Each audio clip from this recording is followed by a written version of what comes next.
Hi, everyone. We're so excited that you are joining us for this segment on tone production. I'm really excited to have Alicia Haymaker here with us, who's going to be helping me demonstrate for you. But before we get started, I wanted to have Alicia go ahead and introduce herself, tell us a little bit about herself and her connection to the Indianapolis Children's Choir. So I'm Alicia Haymaker. I currently teach middle school choir at Fall Creek Junior High in Fishers. And I attended Butler University, which is how I got my start with ICC. I started interning there when I was in college, and then I've been working with Josh as his kind of assistant director for the past 3 or 4 years. Yeah, and so we've been very excited to get together to be able to do this because we haven't actually really seen each other in like 3 months, and it used to be where we saw each other 3 to 4 times a week. So we're really excited to be able to do this with you. So we're going to walk you through how the Indianapolis Children's Choir gets the tone that it gets. That's probably one of the most frequent questions that we have. How do you make the sound that you have? And really, it's a journey. Everything we're going to be talking about is subjective. It's art. So I may like something a little brighter. Alicia may like it a little darker. It doesn't mean I'm right and she's wrong, or she's right and I'm wrong. It means that's what our ear gravitates towards. And so we're going to be talking about that during this time. We're also going to be referencing the pedagogy video and talking about some of those things that were in the pedagogy video. So if you've not yet watched the pedagogy video or you need a refresher on it, go back and take a look at that, because it's very important that we understand the mechanism that we are working with so we can explain things to our singers. So we're going to get started here. Where are we going? That's the biggest question. So I am not the type of person to go on a road trip without knowing where I'm going. I don't know about Alicia. Do you like to know where you're going when you go out? Yeah. So we are those. We need the plan. And I know Ruth Dwyer, she actually does like to get in the car with her husband Dean, and they just drive and see where they end up. And for me, I can't do that. I like to know where we're going, when we're going to be there. And it's the same thing with our music, with our pieces. We want to know where we are going, and you have to have that understanding when you start a song. Many of us, though, have fallen into the trap that we start a song and we don't know the end product yet. We're not there when we start it, but you really need to be, because you can't steer the piece if you don't know where it's going. All right, so first of all, you have to understand the sound that you want to hear from your ensemble. Right? What is that sound? Now, there are places that you can look for these sounds. Like YouTube is a great resource, Spotify, Apple Music. We have so many resources now at our fingertips. It used to be you had to go to conferences and concerts, and now you can pull up anything and share that. But you have to have a sound in your head. You have to know what you want before you get going. So the description for a great choral sound will vary according to our personal viewpoints, right? Alicia's might be a little different than mine, and that's okay. Again, it's art, it's subjective. It will vary because of our musical experience, stylistic elements of the music, but there are certain elements that are in a good sound. Good breath support, placement, intonation of the singing, the resonance that is created, the vowel shape, rhythmic unity, expression, and then of course, facial expression. So all of these things have an effect on that great sound. So for me, in my musical journey, my sound tends to be a little brighter. One of the reasons is because I like to understand the text of a choir. I know Alicia appreciates that we have both listened to ensembles where we're like, what are they saying, right? What's the text? That's what makes us different from any other ensemble. We sing words. Orchestras and bands don't use words. We do. We need to be able to understand them. So for me, there was a big turning point in my career when we took the Indianapolis Children's Choir over to Canterbury Cathedral, and I was able to work with David Flood, and I was able to work with him for an extended amount of time. And because of where he was in a cathedral, an old cathedral, resonant space, he needed a brighter sound. And I gravitated toward that sound. Why? Because it was clear, there was clarity, and it worked in large areas and was not taxing on the voice or the singer. And so I did a lot of work with him. And when I came back from that time, I started to change the tone of my choirs at ICC. Henry noticed, and we had a big talk about tone and the journey of tone within the Indianapolis Children's Choir. If you would listen to early recordings of the Indianapolis Children's Choir in the late 80s, early 90s, it sounded different than in the late 90s, early 2000s. And it sounds different now in 2020 than it does in 2015. Why? Because it's a journey. And as I'm on my own musical journey, my taste is going to change, just as Alicia's is going to change. Again, it's not right or wrong. It's art, all right? But some of the things you must always remember are these things. You need good breath support. You must have correct placement so it is not taxing on the voice. And so there is good resonance. You have to remember the intonation so that you are singing in tune. That's very important. We have heard those choirs sing out of tune. It's not pleasant. Your vowel shapes, rhythmic unity. Robert Shaw, big person on rhythmic unity. You get rhythmic unity, everything else is going to fall into place, he used to say. Expression, the dynamics, the phrasing. But then, living in our virtual world, facial expression. How expressive are your singers through a camera, on a screen? It's very, very important that they are very expressive because they've got to get that energy through that object to their audience. And so we're going to take a look at that. I like to break it down into 5 basic areas. Now, Alicia knows this, that we throw a lot of things at our singers. Mm-hmm. So in your room, if I'm a middle school guy coming into your classroom, let's see, I just have maybe math, and I'm thinking about math, and I just had to walk to your room with my friends, and I dropped my books, and they have lockers. Mm-hmm. My locker didn't open, right? So I'm thinking about all these things, and then I'm in rehearsal, but then you want me to find my chair, hold my music correctly. You're normally down at a piano, and I'm supposed to watch you, and I'm supposed to sit up tall, and you expect a lot from me. I do. Right. And then I'm supposed to sing properly. How do you do that, right? You've got all this stuff going on in your mind. So if we could break it down for them, they're going to be more successful.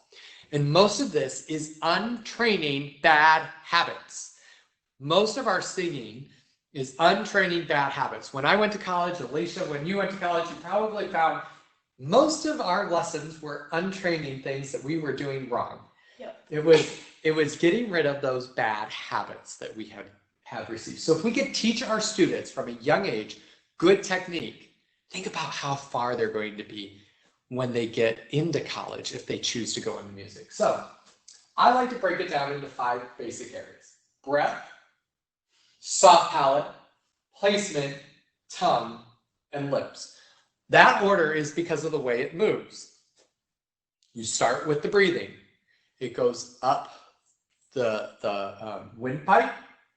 It goes through the vocal folds. It hits your soft palate, resonates in a resonant area. The placement comes out over the tongue and out through the lips and the mouth, right? So that's why I focus in this order, because it's the way the airflow goes. It's the way the voice works. And that is easy for the students to understand then. Starts here, goes that way. And you can name all of those areas. All right? So we're going to start looking with the breath. The breath is so important to what we do. Alicia, I know you make this a part of your warm-ups every rehearsal. Yep. Why? Because if they can learn to get the proper breath, their sound production is going to be much better in every single piece that they sing. And for us, in our daily lives, we don't do deep breathing. We do shallow breathing. Most of our breathing comes from here. And Alicia, if you said to your kids, without training, take a deep breath, what do? Yes, they move their shoulders, right? There's no lung capacity here in their shoulders, but they think they're taking in a deep breath. And we know that you've experienced this too. Why? Because this is where we typically breathe. We breathe up here. You know, when the doctor says take a deep breath and they put the the scope down here, they want to hear down here. Why? Because our lungs are expanding down there, right? Not, they don't put it up on your neck, right? Where these guys are lifting, right? So we want to focus on the breath because it is the foundation, it is the fuel for what we are doing. It is our battery. Everything comes from breath, right? So even though it is something we do all day long, we don't think about it. We do it while we are sleeping. We have to train how to breathe deeply. So at the Indianapolis Children's Choir, every start of rehearsal, we raise our arms and we do some stretching. Why do we do the stretching? Because we need to get rid of tension. Tension is bad. And so we'll talk more about that.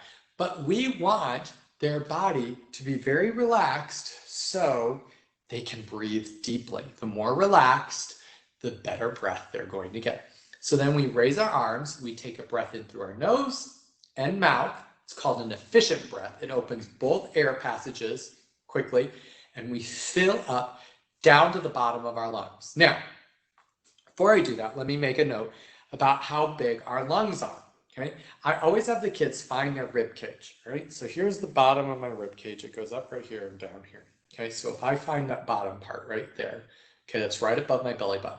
Okay, diaphragm is here. When I take a deep breath in, it pushes everything down, and now my lungs are filled to about this part. So from here to here is filled with air. When we say you're full of hot air, we mean it. You are full of hot air. 2/3 of your body is now filled with air.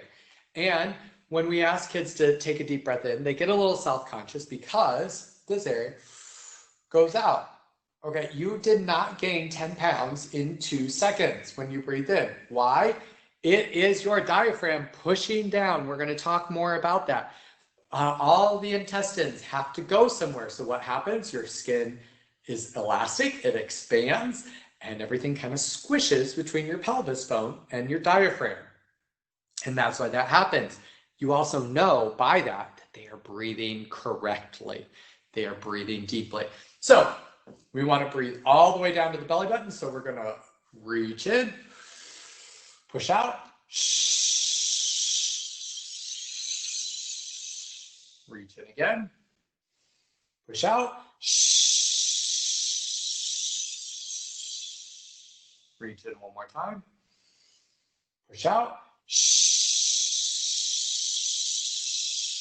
Let's change it up to an S. Breathe in.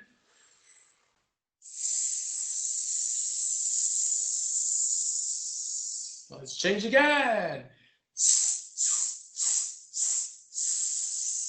So there's different ways that we can breathe with them. Why, Alicia, do we do this? Why? It keeps them from bringing their shoulders up when they take that breath in. We're moving their arms up so they can't do that. So it doesn't allow them to do this. They have to go low.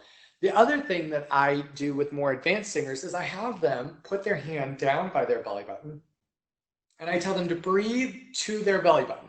So I want to see that hand move, right? And then we pulse 4 times and hold on count 5 for 12 beats. So let's do that on SH. We're going to breathe in for 4 and then out. Ready? Breathe 2, 3, and shh.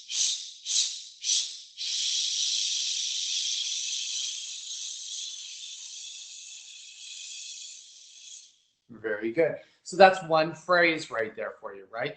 But it has them feeling that all the way down. They understand that's where it goes. A lot of kids will be like, I'm out of breath after this. Well, yeah, it's physical. Singing is a physical activity. And we tend not to put it in the same category as a sport because we're not running across a field or kicking a ball or anything like that. But we are really using our bodies in a very physical way. It is very taxing. We need to be able to breathe correctly. I'm a runner. After I go for my run, I know I went for my run, not because I just feel it in my legs, but because I know it from the way I was breathing. I had to breathe heavily. I had to breathe deeply, right, to be able to run because I couldn't go, I would pass out after I was running, right? Same thing with singing. So other things that we've done is using this SH. We can use an S, we can use an F, we can use a V. So let's try some of those. I like to go 12, 16, 20, So every time I'm adding a four beat measure to our phrase, right? And so we can do that in segments. So we do 12, and then we breathe in again, then we do 16, then we breathe in again, then we do 20, then we breathe in again, do 16, then we do 12. So there are lots of different exercises that you can do as part of it. So let's do one with an F. F, you have to really control the air movement because you're going to run out pretty quick. So let's see if we could do 16. All right, here we go. Breathe, 2, 3, and.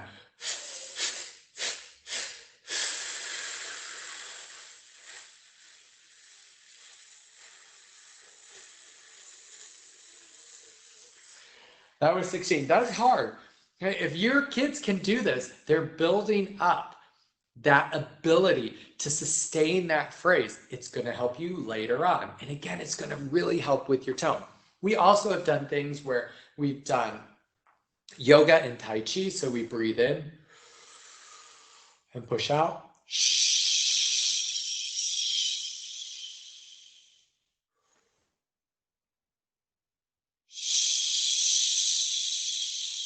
We've also gone the other way where you start here.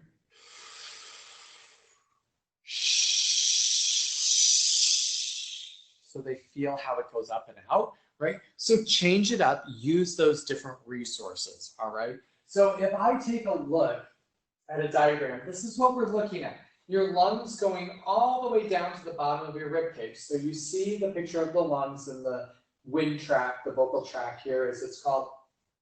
And you know that these areas of the lungs come out and they expand down, right? So the lungs come down, diaphragm pushes down, the intestines kind of pop out. This is the area we're looking at. Again, shoulders, look at that. There's no lungs right there. Lungs start right here, right? So knowing that for your students will really help them. Teaching them about the anatomy is going to help them be more successful with what they're doing, all right? Now, we're going to focus on this next area because we're coming up, right? We're breathing deep. The air is moving out. And now we're going to go back and we're going to talk about the soft palate, all right?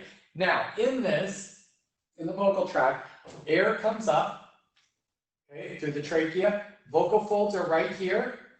Just a note that in the vocal pedagogy part, we're going to talk about this whenever you take a drink of water. Your question. Does the water go over your vocal folds? No. No, it doesn't. This is a separate tract. You have two pipes going down.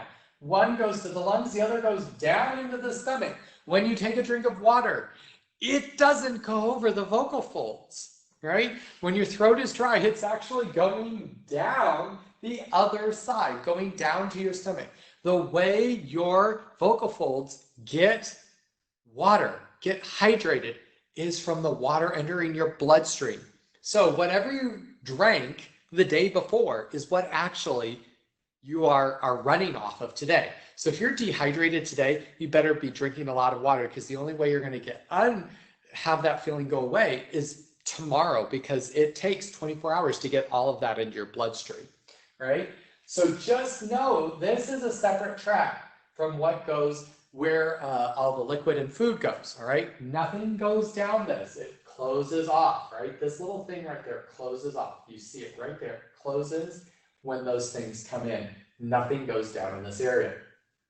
All right, so we're talking about the soft palate. Soft palate is this area in the back of the mouth. Easiest way to find it is to have your students take their tongue, put it right behind their teeth, okay? Click right there 3 times, all right? Okay? That is called your hard palate. That's the top of your jaw, right? That's where your teeth are connected to. All right, now take your tongue from where you had it, where you clicked. Now run it along the roof of your mouth. And in the back, it changes. And a lot of times our students say it feels gross, squishy. Weird, squishy, yes, all those things, right? That is the soft palate. This is the area we're talking about right here, okay? The soft palate is an area that moves. So if we're really excited, we see somebody, the soft palate goes up, right? Creates space. If you take a bite of pizza and the sauce squirts out because it's really hot, or a baked potato, what happens? Tongue goes down, roof of your mouth goes up. it has a very, very thin layer of skin. It's very sensitive. So it wants to get away from that because it's easy to burn the roof of your mouth, right? And so it goes up. That's the same sensation we want when we are creating this good tone. Now, a lot of people have different ways of doing this. They have tricks of the trade. Put a golf ball in your mouth. Feel like you've got a sucker, a big lollipop in there. Feel like you're yawning. All of those different things to feel the sensation. Right? It's about physical remembering. It's about muscle remembering, retention. All right, muscle memory. We want this part of the mouth to open. Now, the thing with saying put something in your mouth, though, I'm going to warn you, is if you look right there, put something in that area, what are you going to want to do?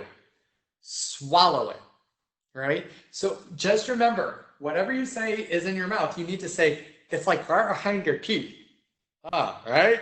Not in the back, okay? Because you will swallow the sound. Also note, this is a great diagram because right here, this little thing is what closes. Right, to make sure that nothing goes down that windpipe.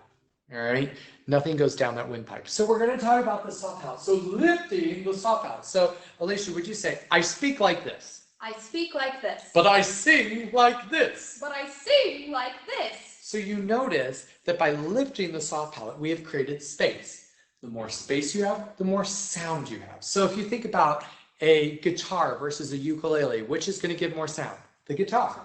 Because the body of the guitar, the resonant area, the open area, creates more sound. Now, this is an open area. This has space in it. This is hollow, right?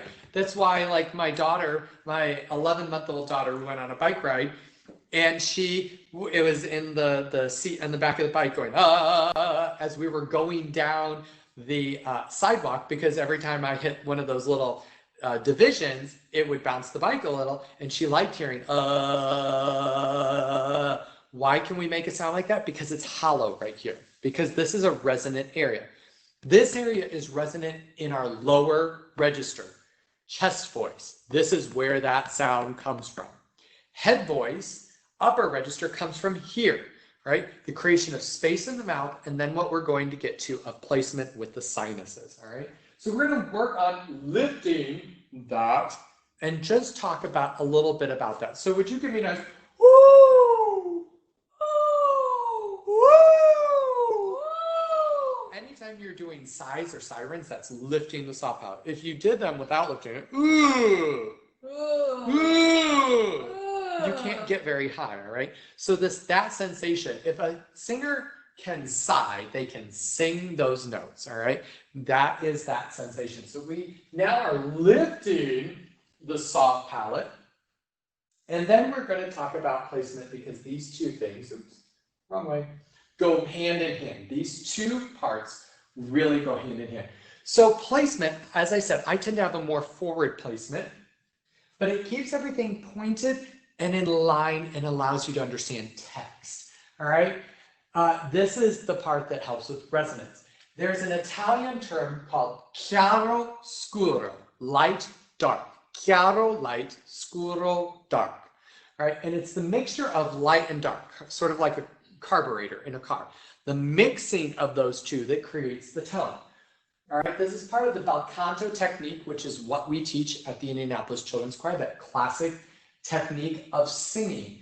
And so we want to balance the chiaro and the scuro. Placement is the chiaro. The soft palate is the oscuro, right? The dark part. So if, Alicia, we're just going to start with some singing. Now, with this, the Indianapolis Children's Choir always starts on a C. The reason is the C engages the head voice. If I do an A, singer can still engage their chest voice. We don't want them to engage their chest voice. We always want to work down from head voice into chest voice, down. Same thing for guys with changing voice. Always work down across the break. Do not work up to the break, all right? That's when you start to get tension and all that thing from the guys, okay? Again, looking at this wonderful model here, this doesn't do anything. right? It just stretches the neck out. It does not help with supporting the sound, and it doesn't help the vocal folds hit those notes. Stretching does nothing except literally stretch the neck and add tension, which is bad to all of our singing. So we're gonna start with a nice ooh. So we're gonna start on our C, Miss Haymaker. Just sing that nice ooh.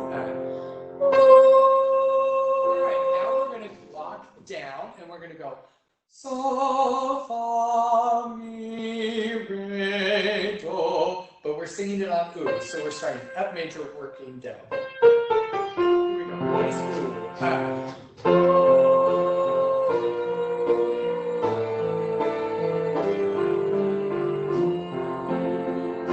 Good. Now, that was a nice balance of chiaroscuro. She had the four, that moving out from here, the sinuses, and also the openness. Now, I want to talk about that placement really quick before we go too much farther. This space right here, the sinuses, the nasal cavity, is easy for your students to find. All you have to do is say, how many of you have ever had a sinus infection? Most people raise their hand. And then you say, why does it hurt so bad right here? And they kind of go, I don't know. And you tell them, because this space is open. It's hollow. Again, here is resonance, here is resonance, right? And when you get a sinus infection, it hurts because mucus is in there, because there's fluid in there that should not be in there, and that's what creates the pressure, right? So this area is very, very important because this is our resonator. Like a subwoofer, right? Really brings things out. Those of you who remember the show The Nanny, this is where Fran Drescher talks. It all came through her nose and it all worked through her sinuses, right? Yeah, And if you remember that, this is very important. So this is the blending now. This is the blending of the soft palate lift and the use of the sinus area and the blending of those two things together. So Alicia had a nice blend of that with that ooh. Instead of ooh, all that is dark. All I've done is take the sound. My soft palate is way up. It's really lifted. But the sound is resonating here in the back of my throat. Now to me, that sounds really big. I sound like Pavarotti. I sound like this great opera singer. Why? Because it's what's resonating in my ears. What is resonating in my ears is not what Alicia just heard. Nope. And so with all of this, you have to build trust with your singers because what you hear and what they are hearing and experiencing in their body is different, okay? So to them, something might seem really nasal, and to you, it might just seem perfect, right? You have to remember what they hear is not what you hear. Okay, so building that trust, getting students out to listen, recording them, all of that is very, very important. All this is physical muscle memory, right? All of this is muscle memory. That's how we reproduce the sound, is by remembering how it felt. Okay, so Alicia, would you actually just swallow that ooh and do it one more time? Don't let it go forward. Just lift and open, and that's all you're gonna do, right?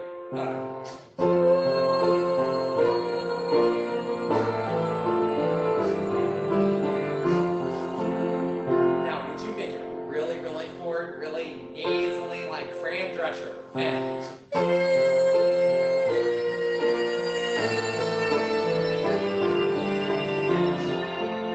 now would you put the balance of the lift, but nice forward sound. Ooh.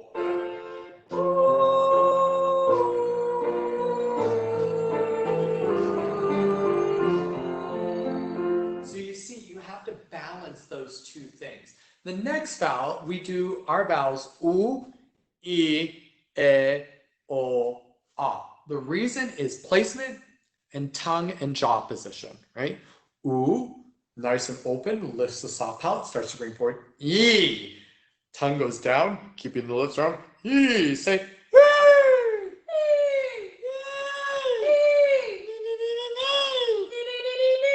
right. We want that E to be nice and sharp and bright, right? Lifting, E. Now, kids love to pull that E back for some reason. It's like, E. Remember, singing is all about moving forward. In this time of COVID, we talk about the aerosols and the moving forward and all of that type of thing. And it's very important to remember all of this and be safe with this, with singing with a mask that will help with the aerosols and all of that. But it's about moving the sound forward, and the air is actually not going to go too much farther than where I am to my camera right now. The room is another, 20 feet away. You would not be able to feel my air, but you'll hear my sound. Why? Because of the resonance. The resonance. Think about that. All right. So like, as I was talking about David Flood in Canterbury Cathedral, there's no air at that other end of that, from where the choir sings to the door where people enter and exit, but you're still going to hear the choir.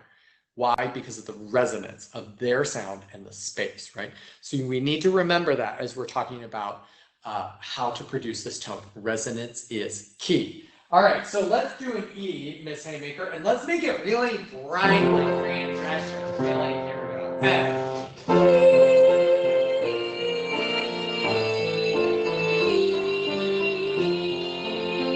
Now, would you add a nice lift to that? Keep the placement the same, but just add that lift.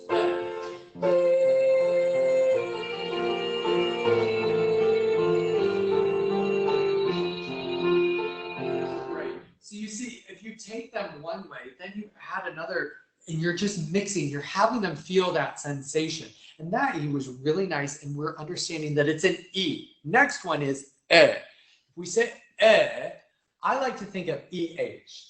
I know some people like AY, but with AY, there's a diphthong.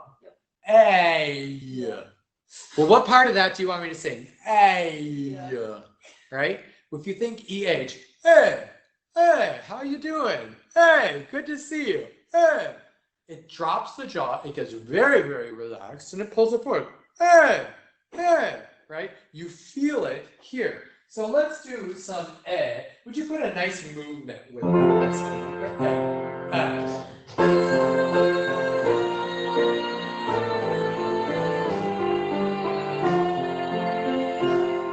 Good. Now, why did you choose the circle? Because it brings it up and over. Yeah. Sometimes we do A here, thumbs from the sinuses, to remember the A needs to keep being bright, because sometimes they'll want to go, right? So that placement is very, very key. And a lot of times we're not talking about that. You really need to talk about placement. Very, very key with all of this. Let's do O. O, you want to keep nice and centered. So we put it above our heads. O, then.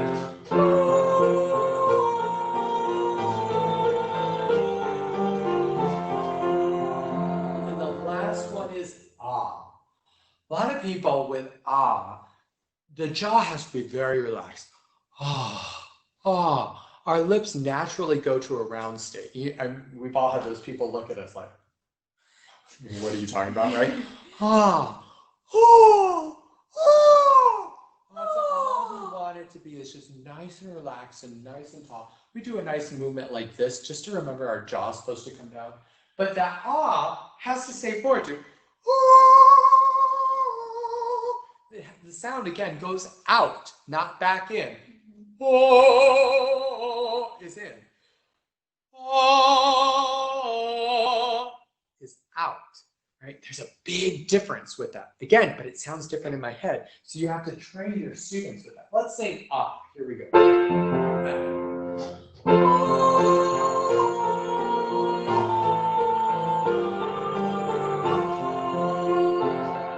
Now, again, that's an F major, so always starting on so. Now we do doobie-doobie-doo. Doobie-doobie-doo is to get the lips round. So now we're moving to the tongue and lips, all right? Lips round and forward placement and the energy moving out. Doobie-doobie-doobie-doobie-doo, doobie-doobie-doobie-doobie-doo. Now here's the thing with the tongue. The tongue is one of your strongest muscles. Now my daughter, my 11-month-old daughter, I have a 9, a 6-year-old, and then our 11-month-old. Right now she's doing a lot of this. Why? She's moving her tongue. She's training her tongue to move, right? Any of you who have learned another language will realize that's probably the hardest thing, is getting the tongue to move at the right time, right? We'll talk a little bit about that also with placement. But the tongue we carry a lot of tension around in our tongue. And here's what really creeps out your singers. If you look right here, that's the tongue. So you got the top part of the tongue, but if you put your fingers right here, what you feel is the bottom part of the tongue. And when you tell your singers that, they're like, oh, that's so disgusting. But your tongue has to be connected somewhere. It's to the bottom of your mouth, right? And so if you feel right there, you will feel a lot of times there's great tension there. And you got to get your tongue very, very relaxed. This whole part of your face needs to be very, very relaxed, right? You can still understand what I'm saying without my tongue really doing anything. You can still understand the words that I'm saying with my tongue being very, very numb. This is also like when we go to the dentist and they numb us and we kind of come out like this, right? Your tongue needs to be very, very relaxed, all right? And so with doobie doobie doo, if that's a place where they could get tension. Doobie doobie doobie doobie, the tongue could get really, really tense, and you don't. Doobie doobie doobie doobie doo, doobie doobie doobie doobie doo, rather than doobie doobie doo. Okay, very, very important. We don't focus enough on getting rid of the tension here in our singers, and this is very important. Major portion of what happens here, lungs, here, with tension, and here. Those are our three areas that we really look at. So let's do some doobie doobie doo. Here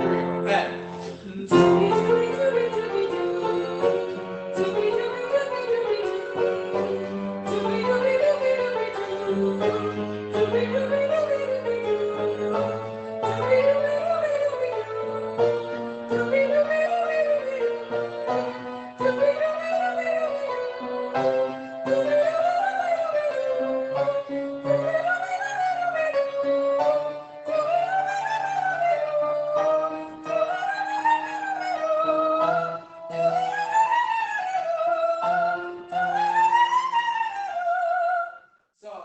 And that is a high C. You notice she had her hands moving. Again, getting the sound out. The sound is always moving forward and bending the knees to really engage the core and getting that sound out.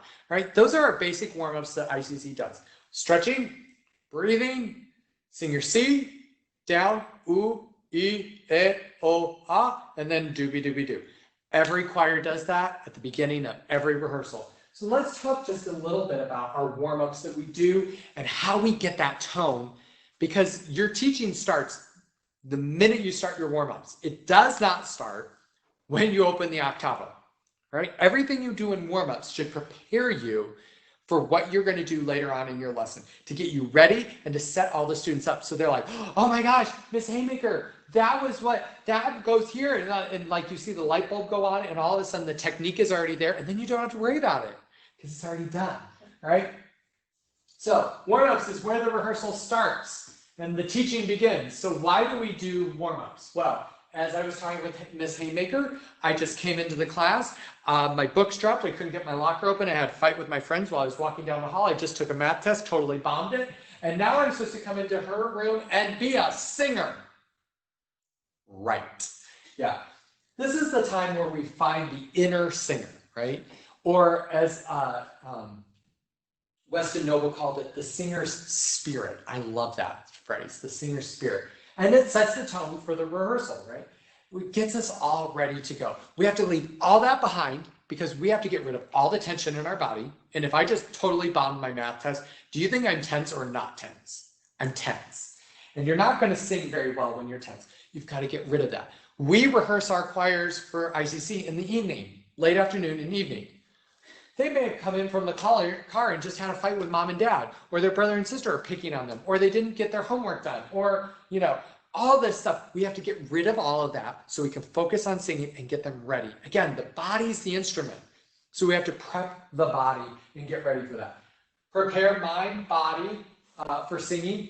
Teach healthy vocal technique. Again, I already hit on this, that many times, like what we were talking about in colleges, we were getting rid of bad habits that we had. And we both had voice teachers going into this, right? And so those bad habits that are ingrained in us, if we can get rid of those and not teach those from a very early age, just think how far your singers are going to go. to build skills as an ensemble, listening to each other, watching the conductor, working together to create that tone, right? Preparing musical concepts and feedback. So like with Alicia, I'm like, oh, that's a little too bright. Can you do this? Can you lift here? Can you go here? This starts to give the feedback and starts to build your vocabulary with your choir, right? This is where you're building that vocabulary. And then of course to build a safe environment. If Alicia totally bombed at something, I'm not going to tear her down. I'm like, oh, let's try that again. Let's do that. And you're like, okay, all right. Again, art is subjective, right? It's supposed to create beauty. This is how we sort of lay things out for ICC. We do the physical and mental warm-up first, which is the stretching and all that. And maybe I'll go, shh, shh, shh, shh.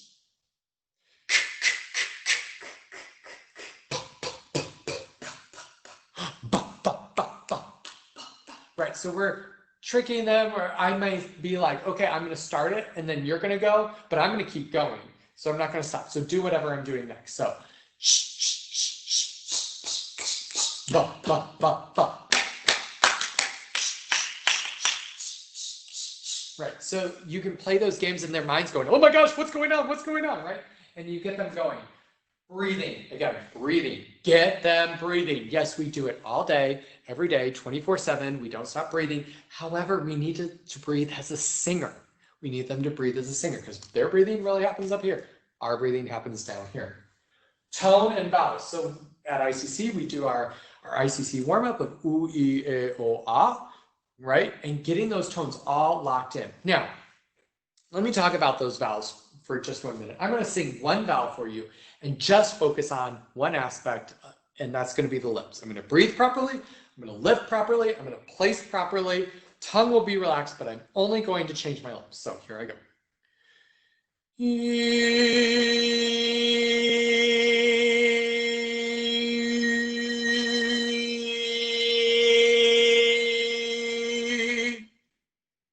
That's a major difference. If we don't lock those vowels in, if I'm singing E and Alicia's singing E, it's not going to match, right? So we have to lock it in, and lips are very, very important. A note on that is with COVID-19 right now, we're going to have masks on when we sing. Watching their lips, it's going to be difficult. I can tell a lot about singers just by their lips. So we're really going to have to make sure muscle memory, and you're going to be able to tell by the sound, but muscle memory and that. Tuning and range and tuning. These vowels are going to help with that tuning so much. So much. Most of the time, tuning issues are because the vowel is not correct, right? And then diction and phrasing. So we're going to work on just a few of these things here. So why don't we, Alicia, why don't we do a mi, me, ma, mo, mu. So say mi, me, ma, mo, mu. Me, me, mama, moo. Mi, me, ma, mo, mu. Right, so I'm taking it to extremes. I'm having her feel it in different ways, right? So which one sounded the loudest to you? The second one. The second one. Which one sounded the softest to you? Probably the first one. The first one. But the first one is the one we out here heard the most, right? So again, we're preparing them, muscle memory, getting that all ready. So I'm going to put her in the key of D. I like D and E flat to start on, just because it gives me areas to move to. So let's do mi, me, ma, mo, mu. Now I'm having her do it staccato. So is there some movement that you as the conductor could do to remind yourself to keep it light? I just kind of go back and forth. Good, great.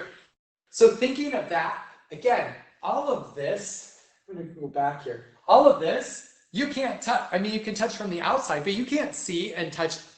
Like, it's not a trumpet. You can't push the first valve, or it's not, you know, a string instrument where you push down the first string or second string. You are feeling, again, muscle memory. So things that you can do outside kinesthetic movement to help you do that is only going to enhance it. Kinesthetic movement will only make things better. Adding that will only make things better and move things along quicker. All right, mi, me, ma, mo, mu.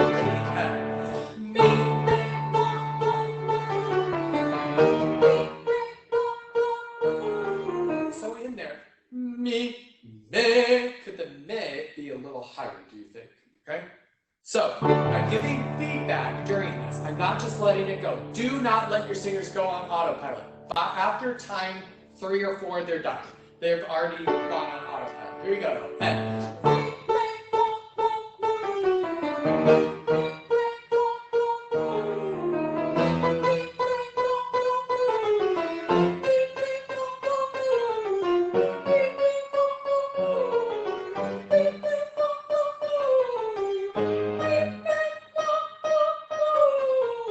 now, if you notice, what did I do to you?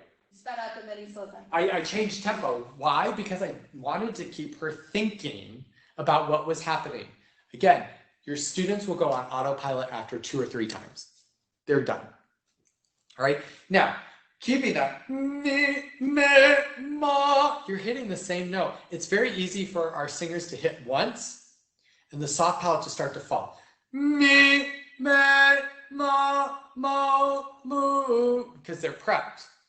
They're prepped and ready to hit it, but they don't like to keep hitting it. They like to let it go. Me, me, ma, mo, moo. It's almost like you're getting ready to shoot the basket. Shoot, right? It's the prepping for it, and they have to keep that. That's a lot of times where we see those big leaps in pieces, and you're like down here and you're singing ba ba ba ba ba ba ba, and it's always under pitch. Why is it under pitch? Because their soft palate is not lifted to the full extent. It's here just to create enough resonance and get the right sound, but it's not ready for the leap. It's not ready for that part, and they always have to be ready. So the soft palate has to be up, whether they're singing da da da da da da. It's got to be there, and our singers only lift when they have to. We have to teach them to constantly lift. That is a big thing. That's something you're going to have to work on. Again, muscle memory, and this is a muscle. The soft palate's a muscle. You have to work it out. If you're not exercising it, it's not going to get stronger with that. Again, like breathing, your lungs, you have to breathe. You have to practice that. You have to feel the expanse. You have to understand how far you can breathe in to your body, right? Okay, so we're doing the physical, the breathing is there too because you're pulsing. Me, me, ma, mo, mo, right? We're working tone, we're working vowels. This is flexibility and range, right? Mm-hmm. This is phrasing with it. Let's do a... Let's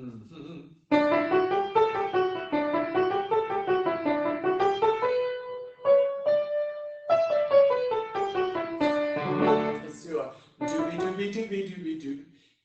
Yeah, no. Doobie doobie doobie doobie doobie doobie doobie doobie doobie doobie doobie doobie doobie doobie doobie doobie. So this is D and B. D, B, D, B, D, B, D, B, right? You can get tension in there with the D and the B. D, B, D, B, D. D, B, D, B, D, B, D, B, D, B, D, B, D, B, D, B, D, B, D, B, D, B, D, B, D, B, D, B, D, B, D.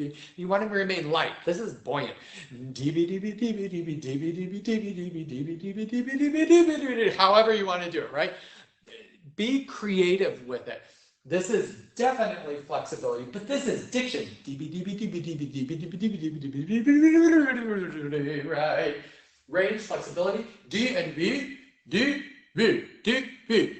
Right? Again, lips. We don't walk around going, hey, how are you today? It's so nice to see you, right? Like, Alicia just laughed at me when I did that. Why? Because I look so funny, right? We don't walk around doing that. Our lips go this side. We talk wide, very wide and bright. Again, just talking about languages, we also talk in the back of our throat. American English is in the back of our throat. Any of you that have studied European languages, they talk really forward. Italian, very, very forward. Very, very, the French are very forward. And they can talk very fast. That's why they talk very fast. It's the tip of the tongue. It's very lifted, and it's very forward, and they can rattle off so much stuff. We, on the other hand, talk on the back of our throat. Right? So it's very, very different, right? Very, very different in just our speaking. Again, muscle memory. All right. I'm just going to give you chords because I know I'll screw you up if I don't.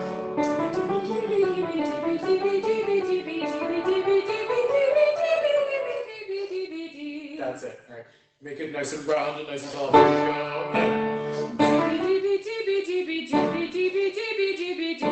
we go. Can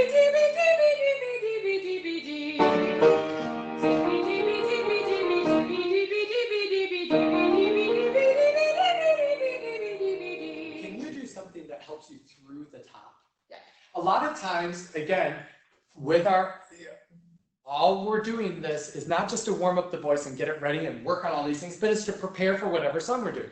If we have that leap, we want them to sing through it. And that's one of the things, a lot of times that top note, they hit from the bottom and they stop, right? And I always think of like putting a book on a shelf, right? You don't hit the shelf from the bottom. You can't put the book on. You have to put the book over. And so they have to go over the top of it, but they don't think of that. They just think of sort of hitting it and getting down. Sort of like, when you jump up and you hit the bottom of a doorway, but you really needed to hit the top of the doorway kind of thing. That's where you're really going for. All right, so let's go. Let's go.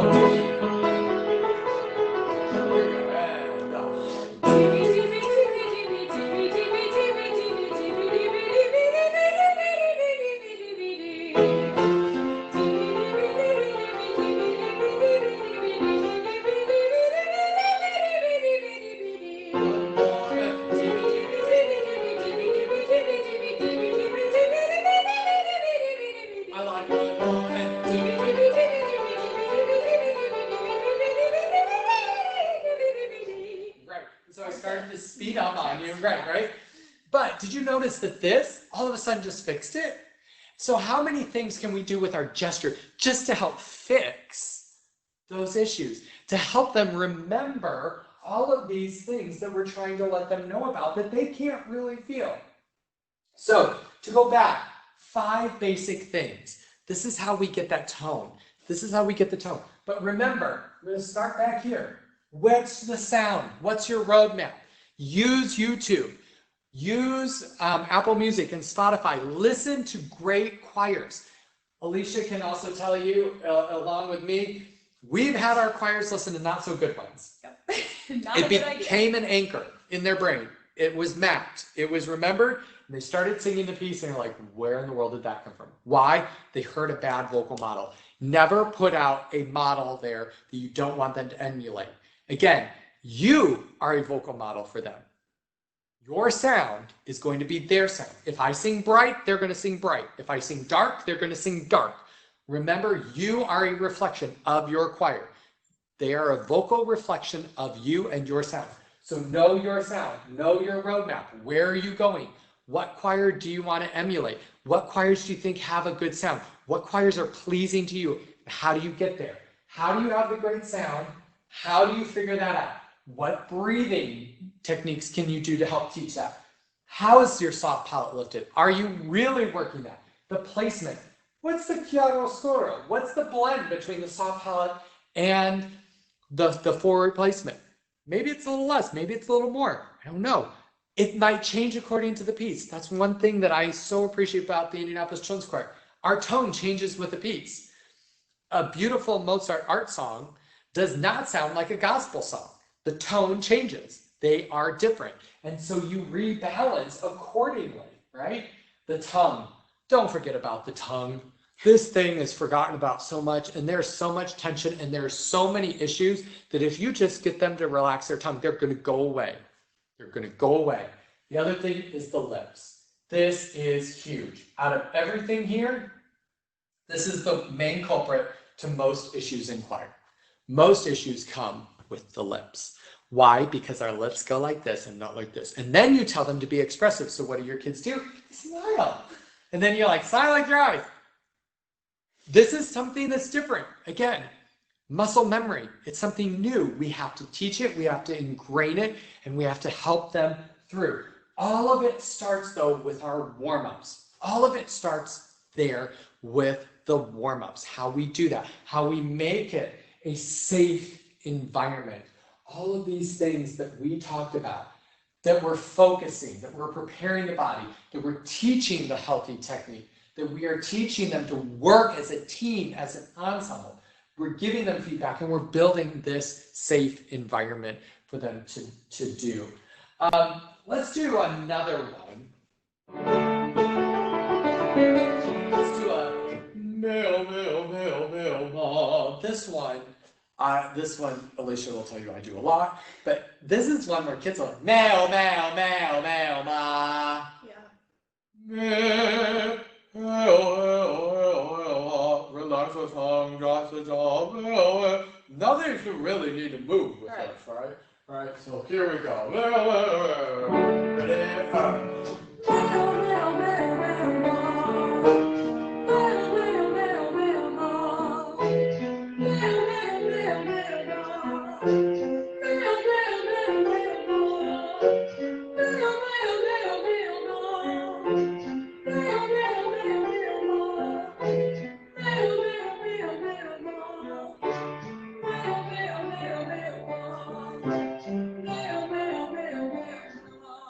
Now, some of those I did half steps, and then some I went to whole steps. And Alicia will tell you, because she sings with my wife in our choir at church, that when I do that, my wife freaks out. And she gives me a look every single time. I'm like, I'm doing it on purpose to see if you're listening, right? See if you're listening. They're used to half steps, but what if I do a whole step, right? They need to be able to shift that. So that's a great one to get that, relax. Let's do another one. This is my favorite. I like Zingamama.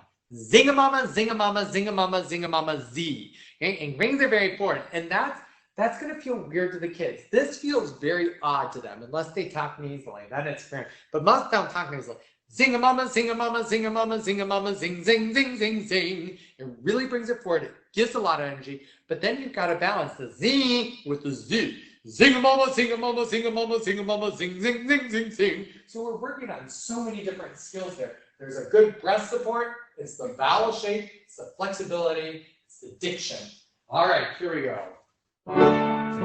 Zingamama, Zingamama, Zingamama, Zingamama, Zing, Zing, Zing, Zing, Zing. Right.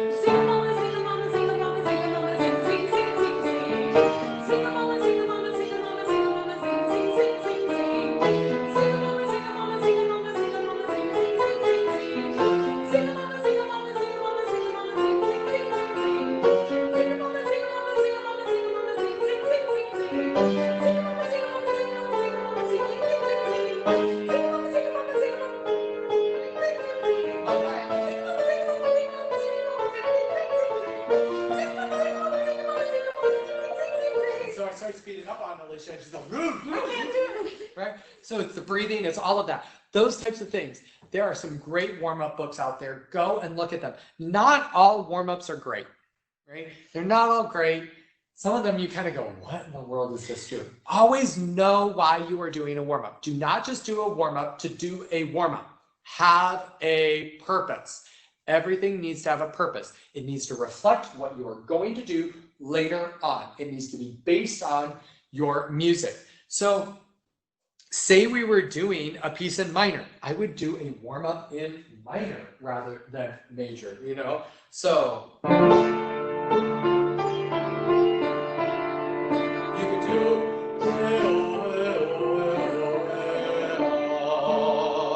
right? You could do those types of things. If you're doing a march, some sort of marchish type of piece, you know, make things up, work on things, whatever you see your kids need to make a piece work on that, pull it from a piece. Maybe there's a certain phrase that's going to trip them up. Maybe it's some sort of leaps of a fork, you know. I don't know, whatever it is, pull it out and use that to create a warm-up. There's no reason why you can't do that. Then you get to the piece and the kids sing it perfectly, and you don't have to work it over and over and over and over. You've already done it. And you were able to not only work the leap and that interval, but you were able to work some other things in there as well. So utilize what tools you have. It's all open to interpretation. Again, it's art. Feel the freedom to be creative. It's about being creative and figuring out what your students need. But always remember that here, if I go up, back up here, beginning versus advanced, good technique is good technique. Do not dumb things down. Whether it's a first grader or whether it's a college student, you label it. You call it your soft palette. You tell them what's happening. You talk about the lungs. You talk about the anatomy. You talk about all of that. Why? Because it's your art form. You are educating them and you are helping them be a better singer. That is what it is all about. Good technique is good technique. You have all the tools, you're able to do this. Please always remember that you can reach out to the Indianapolis Children's Choir. There's wonderful resources on our YouTube channel that we would love for you to explore. Again, the chat room is open, and so you can go there and you can ask your questions and we'll be happy to answer those. Or during the school year, if you ever need help, please feel free to reach out to us via email. We are always here to help you. Thanks so much for joining us, and I hope you enjoyed our session on tone production.